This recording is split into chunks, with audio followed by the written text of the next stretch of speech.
Friends, कैसे हैं आप लोग। आज हम लोग पढ़ेंगे सीआरडी यानी सर्टिफिकेट इन रूरल डेवलपमेंट, जिसमें आज हम पढ़ेंगे एमआरडी 101 के खंड 1 में इकाई 1 ग्रामीण समाज का परिचय, जिसमें आज हम आपके लिए लेकर आए हैं जनजातीय एवं कृषक। तो वीडियो स्टार्ट करने से पहले जो भी फ्रेंड्स हमारे चैनल पर नए आए हैं कृपया चैनल को सब्सक्राइब कर ले और बेल आइकन को प्रेस कर दे, ताकि जो भी लेटेस्ट वीडियो हमारे चैनल पे आए वो सबसे पहले आपको मिल सके। तो आइए ज्यादा टाइम करना किल करते हुए चलते हैं अपने टॉपिक पर, जनजातीय एवं कृषक। तो आइए वीडियो को स्टार्ट करते हैं। ग्रामीण समाज, जैसा कि हमने पहले ही बताया था कि इसमें विभिन्न लोगों और विविध प्रकार के ग्रामों और उनकी संस्कृतियों को मिला जुला स्वरूप है। आमतौर पर ग्रामीण समाज कृषि प्रधान समाज है, जिसमें कृषक, शिल्पकार, दस्तकार और अन्य व्यवसायिक समूह शामिल है, और ये किसी न किसी वजह से मुख्यतः कृषि पर निर्भर रहते हैं। लेकिन ग्राम में केवल ऐसे ही लोग नहीं बसे हुए, बल्कि कुछ अन्य समुदाय भी बसे हुए होते हैं, जिन्हें जनजातीय कहते हैं, और अन्य गैर जनजातीय समुदाय से इनके लंबे समय से काफी अच्छे संबंध कायम है। इसी तरह कुछ अन्य ग्राम है जहां पूर्णतः जनजातियां ही हैं। इस अंतर को पूरी तरह स्पष्ट करने के लिए समाजशास्त्रियों ने जनजाति और कृषक की संकल्पना को स्पष्ट किया है। भारत की जनजातीय आबादी पर हाल में ही प्रचारित राष्ट्रीय नीति के प्रारूप के अनुसार भारत की जनजातीय आबादी में 67.8 मिलियन अनुसूचित जाति के लोग शामिल हैं, जिसमें भारत की आबादी का लगभग 8.08% भाग गठित होता है। हरियाणा और पंजाब के राज्यों और चंडीगढ़, दिल्ली और पौंडीचेरी जैसे केंद्र शासित क्षेत्रों को छोड़कर देश भर में 698 अनुसूचित जातियां बसी हुई हैं। उड़ीसा में अनुसूचित जातियों की संख्या सर्वाधिक है, जबकि परिभाषा के आधार पर भारत के राष्ट्रपति द्वारा संविधान के अनुच्छेद 342 के अंतर्गत अधिसूचित को अनुसूचित जातियां कहते हैं। इस संदर्भ में पहली अधिसूचना वर्ष 1950 में जारी की गई थी। राष्ट्रपति द्वारा अनुसूचित जाति का दर्जा देने से पहले जाति की बहुत सी विशेषताओं पर विचार किया जाता है, जैसे जाति के लोग, पुरातन विशेषताएं, इसकी विशिष्ट संस्कृति, भौगोलिक रूप से जनजाति का अलग थलग होना और सामाजिक एवं आर्थिक रूप से जाति का पिछड़ेपन आदि इत्यादि होता है। 698 अनुसूचित जातियों में से 75 की अपरिष्कृत जनजाति समूहों के रूप में पहचान की गई है, क्योंकि अनुसूचित जाति जनजातियों की तुलना में ये अधिक पिछड़ी हुई होती हैं, और ये भी अभी कृषि पूर्व अवस्था में ही जीवन यापन कर रही हैं, और साक्षरता की दर इनमें काफी निम्न होता है। इनकी आबादी बढ़ने की बजाय घट रही है। जनजाति की उपयुक्त उल्लिखित परिभाषा से स्पष्ट है कि जनजाति को परिभाषित करने में विस्तृत जगत से इसके सदस्यों की अलग थलग होने की स्थिति पर विशेष ध्यान दिया जाता है, क्योंकि समुदायों से जनजातीय का केवल नाम मात्र का संबंध होता है। इसकी अपनी मूल संस्कृति होती है, जो अन्य समुदायों की संस्कृति से बहुत कम मेल खाती है। इसलिए मानव विज्ञान संबंधी साहित्य में जनजातीय समुदायों को सांस्कृतिक पृथक समूह कहा जाता है।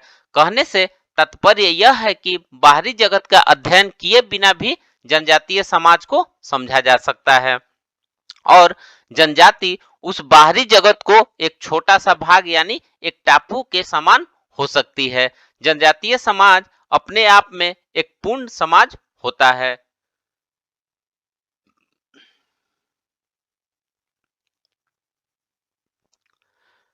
रॉबर्ट रेडफील्ड के कार्यों के दौरान ही कृषक शब्द को विशिष्टता प्राप्त हुई है। सर्वप्रथम अमेरिकी मानव विज्ञानी एएल क्रोबर ने अपने लेखों में इस शब्द को परिभाषित किया था। उनके द्वारा दी गई कृषक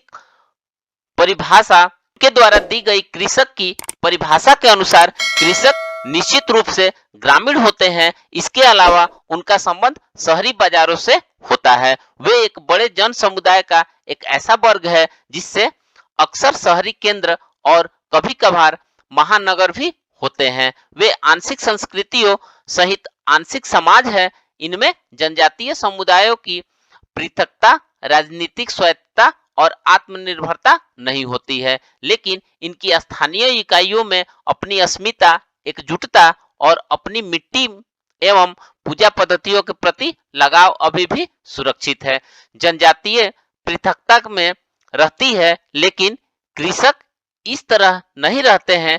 क्रोबर के अनुसार ये केवल मुख्य रूप से खेती बाड़ी का काम करते हैं और अपनी मिट्टी से जुड़े होते हैं, जो केवल अपने जीवन यापन के लिए ही उत्पादन करते हैं, लेकिन इन्हें अतिरिक्त उत्पादन भी करना पड़ता है, क्योंकि ऐसी सभी वस्तुएं जिनकी जरूरत इन्हें पड़ती है वे निर्माण या उत्पादन नहीं कर सकते। अपनी जरूरतों के अलावा बाकी की फसल इन्हें शहरी क्षेत्रों स्थित बाजारों में बिक्री के लिए ले जानी पड़ती है, ताकि इसके बदले वे अपनी जरूरत की अन्य वस्तुएं खरीद सके जिनका वे उत्पादन नहीं करते हैं।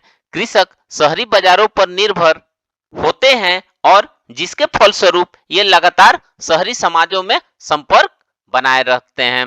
इन्हें समझने के लिए हमें बाहरी जगत से कायम इनके संबंधों पर निगाह डालनी होगी, जिनका ये भाग बन चुके हैं। क्रोबर का कहना है कि कृषक आंशिक संस्कृति सहित आंशिक समाज है। इसका अर्थ है कि अन्य समुदायों से इनकी निरंतर अंतःक्रिया होती है। ऐसी क्रियाओं का प्रभाव इनके जीवन के सभी पहलुओं पर देखा जा सकता है। क्रोबर के साथ जॉर्ज फोस्टर के शब्द भी ध्यान में आते हैं कि कृषकों से अर्ध समाज बनता है। आइए अब यह पता लगाने का प्रयास करें कि पृथकता वाले जनजातीय समाज अभी भी भारत में मौजूद है। इससे निष्कर्ष निकलता है कि काफी पहले ऐसे समाज की मौजूदगी थी, लेकिन इस संदर्भ में हमें उपलब्ध ऐतिहासिक सामग्री चाहे जितनी भी हो, यही दर्शाती है कि उस समय भी जनजातीय समुदाय और दूसरे वर्गों के बीच लेन देन से जुड़े संबंध हमेशा कायम थे। क्या आपको पता है कि जनजातीय समूहों द्वारा दूसरे समुदायों को शहद, जड़ी बूटियां, खिलौने, टोकरियां, जालों आदि की आपूर्ति की जाती थी, और इसके अलावा ये अपने औषधियों एवं पूजा पाठ के ज्ञान और दैवीय शक्ति के दूसरे समुदाय के जन का उपचार भी करते थे। इसके बदले में ऐसे समुदाय इन्हें नमक, अनाज, खाद्यान्न, कपड़े आदि आपूर्ति की जाती थी। वास्तव में जब साहूकारों और जमींदारों और शराब बेचने वालों और अन्य संसाधनों को लूटने वाले लोगों ने इन पर आधिपत्य जमाने का प्रयास करना शुरू कर दिया, तो ये जनजातियां ऐसे समूह से बिल्कुल अलग थलग हो गई और इनके लिए काफी हानिप्रद भी रहा।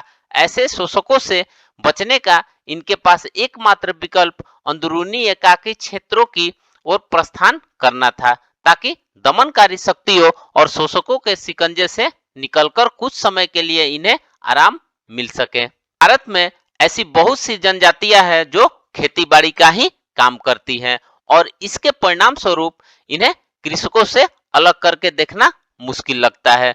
कुछ समाजशास्त्रियों ने इन्हें जनजातीय कृषक का दर्जा देने का प्रस्ताव रखा था। इनमें किसानों और जनजातियों अर्थात दोनों वर्गों की विशेषताएं मौजूद थी। बहुत से मामले में जनजातियों या इनके कुछ वर्ग ग्रामों के निकट आकर बसने लगे और अन्य समुदायों को अपनी कुछ विशेष सेवाएं देना शुरू कर दिया।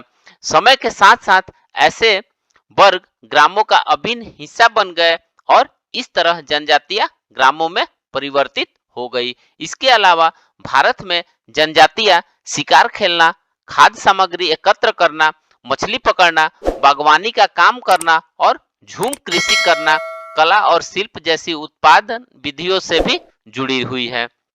केवल एक ही तरीके से भोजन प्राप्त करना इनकी आदत नहीं है। इसके बजाय ये विविध आर्थिक गतिविधियों को अपनाते रहते हैं, लेकिन ऐसी गतिविधियां मुख्य रूप से इनकी रिहायशी क्षेत्र के पारिस्थितिक चक्र पर निर्भर करती है, क्योंकि ऐसे क्षेत्र की भी अपनी मौसमी फसलें और कुछ अन्य फायदे होते हैं जिनका लाभ उठाकर ये लोग शिकार को करने जाते हैं और मछली पकड़ना या खाद्य सामग्री एकत्र करने का काम करते हैं, जहां किसानों का अपना भरा पूरा गांव होता है। वहीं दूसरी ओर जनजातियां छोटे छोटे समूह बनाकर रहती हैं और इनके समूह का फैलाव काफी बड़े क्षेत्रों तक होता है। ये लोग जहां भी रहते हैं वहां समूह बनाकर और कुछ झोपड़ियां बनाकर रहते हैं और ये सभी नातेदारी के रिश्तों में बंधे होते हैं। समाजशास्त्रीय साहित्य में ऐसे व्यक्तियों का समूह को हैमलेट कहते हैं। एक हैमलेट किसी बड़े गांव का भाग हो सकता है या बड़े क्षेत्र में फैले हुए बहुत से हैमलेटों के समूह को प्रशासनिक रूप से ग्राम में वर्गीकृत किया जा सकता है। तो फ्रेंड्स, आज हमने ग्रामीण समाज का परिचय में ग्रामीण जनजातियां एवं कृषक के बारे में पढ़ा। तो मिलते हैं एक नए वीडियो के साथ में, तब तक से हमारे चैनल पे बने रहिए। धन्यवाद।